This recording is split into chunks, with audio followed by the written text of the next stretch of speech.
Situ Patenggang atau Situ Patengan adalah suatu danau yang terletak di kawasan objek wisata alam Bandung Selatan, Jawa Barat, Indonesia, tepatnya di Ciwidey, terletak di ketinggian 1.600 meter di atas permukaan laut. Danau ini memiliki pemandangan yang sangat eksotik. Perkenalkan, nama saya Nurbaiti, saya berperan sebagai narator 1 dan juga Senopati Layung. Situ Pateangan berasal dari cerita kejadian di masa lalu yang mengisahkan kisah cinta dua insan manusia yang bernama Dewi Rengganis dan Prabu Kian Santang. Dikisahkan pada masa pemerintahan Kerajaan Siliwangi, hiduplah sepasang suami istri bernama Prabu Kian Santang dan juga Dewi Rengganis. Prabu Kian Santang merupakan salah satu anggota Kerajaan Siliwangi, sedangkan Dewi Rengganis adalah seorang wanita rakyat jelata yang memiliki kecantikan tiada tara. Kisah kehidupan sehari-hari mereka selalu dipenuhi dengan cinta dan kasih sayang. Hingga suatu ketika, kehidupan rumah tangga mereka mendapat cobaan, di mana Prabu Kian Santang diberi tugas oleh kerajaan untuk menumpas pemberontakan yang sedang mengancam keberadaan kerajaan Siliwangi. Dengan ketegaran hati dan keikhlasan yang besar, maka Dewi Rengganis mengantar keberangkatan suaminya ke medan perang. Sebelum berpisah, mereka berdua berjanji untuk saling setia mempertahankan mahligai cinta mereka. Saya pamit untuk menjalankan tugas saya yang diperintahkan oleh Sang Raja ya Dewi. Baik, Tuan. Saya akan menunggu kepulanganmu di luar negeri. Jaga dirimu baik-baik, Dewi. Baik, Tuan. Tuan juga jaga diri di sana. Aku menunggu Tuan kembali dengan keadaan sehat. Iya, Dewi. Saya akan meminta sahabat saya untuk menjagamu ketika bertugas.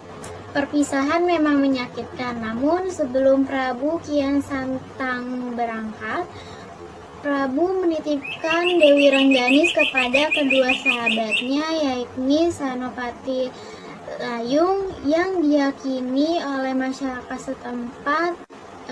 Beliau adalah si layung ikan besar bila berada di air dan berwujud mencek atau rusa bila berada di darat. Dan Senopati Agor yang berwujud anjing, yang saat ini pula diyakini hewan tersebut berkepala manusia dan berbadan anjing yang biasa dipanggil Awo. Saya pergi ke dalam medan perang dengan waktu yang cukup lama. Saya titipkan Dewi Rengganis kepada kalian berdua. Baik Prabu, akan kami jaga Dewi Rengganis baik-baik ketika Prabu bertugas. Baik Prabu, akan saya jaga Dewi Rengganis dengan baik. Kalau boleh tahu, sampai kapan Prabu bertugas? Untuk itu, saya belum dapat memastikan. Saya pamit, jaga Dewi baik-baik.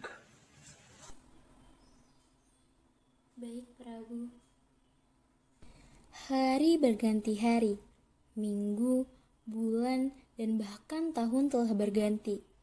Penantian Dewi Rengganis tak kunjung tiba, sampai akhirnya pada suatu hari, Dewi Rengganis mendapatkan wangsit bahwa dirinya harus bertapa di hutan agar dapat bertemu dengan suaminya, yaitu di sebuah batu. Aku harus pergi ke hutan untuk bertemu Tuan. Kalau aku di rumah saja, aku akan terlalu membutuhkan waktu yang banyak.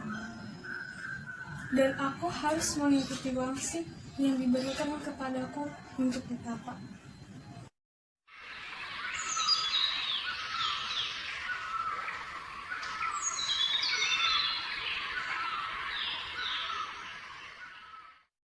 Setelah waktu berlalu beberapa tahun, akhirnya Prabu Kian Santang menyelesaikan tugasnya dan Prabu Kian Santang kembali pulang. Saat kembali ke rumah, Prabu Kian Santang tidak menemukan Dewi Rengganis dan juga kedua sahabatnya. Prabu Kian Santang akhirnya mencari ke sana kemari dan kemudian bertemu dengan kedua sahabatnya. Wahai sahabatku, apakah kamu melihat Dewi Rengganis? Saat saya pulang, istriku dia gak ada di rumah. Dapat wangsit bahwa dia harus pergi ke tengah hutan untuk menjemputmu, Prabu Kian Santang. Wahai sahabatku, terima kasih atas informasinya.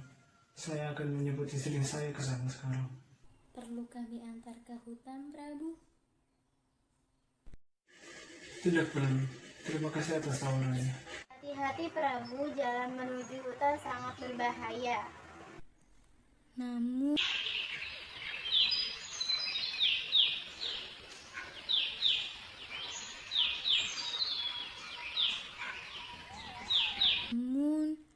pada waktu Raden Kian Santang mencari ke tempat yang ditujukan oleh sahabatnya, Dewi Rengganis tak ada di sana. Di tempat lain, Dewi Rengganis bertemu dengan sahabat suaminya. Wahai Dewi, kenapa Anda berada di sini? Tuan sedang mencarimu ke tengah hutan. Beliau sudah tiba beberapa waktu yang lalu. Saya tersesat di sini. Saat ini menunggu suamiku. Kalau seperti itu, saya akan mencari kembali Tuan Prabu. Hati-hati di jalan, Dewi. Jalur di tengah hutan sangat berbahaya. Saya akan berhati-hati. Terima kasih atas informasinya yang sudah kau berikan, Tuan. Aku pamit. Maka dengan tergesa-gesa Dewi Rengganis pergi menjumpai Raden Kian Santang. Tetapi ternyata Raden Kian Santang telah meninggalkan tempat itu. Maka mereka saling mencari satu sama lain. Akhirnya mereka bertemu di sebuah batu. Setelah berjumpa, Raden Kian Santang dan juga Dewi Rengganis saling berpelukan. Kuatnya rindu yang mendera membuat keduanya saling mengucurkan air mata. Konon, air yang ada di situ atau danau Patenggang ini berasal dari air mata keduanya, yang menangis saat saling melepaskan kerinduan. Setelah berjumpa, Dewi Rengganis meminta dibuatkan kapal kepada Kian Santang untuk berlayar bersama. Tuan, bisakah kamu membuatkan aku kapal? Aku ingin kita berlayar bersama menggunakan kapal itu. Dewi, aku akan segera membuatkan kapal untukmu. Terima kasih, Tuan. Kapal inilah yang kemudian berubah menjadi pulau berbentuk hati yang kini bernama Pulau Asmara. Bagi pasangan yang mengelilingi pulau ini, jalinan kisah cintanya akan selanggeng Prabu Kian Santang dan Dewi Rengganis yang abadi hingga saat ini.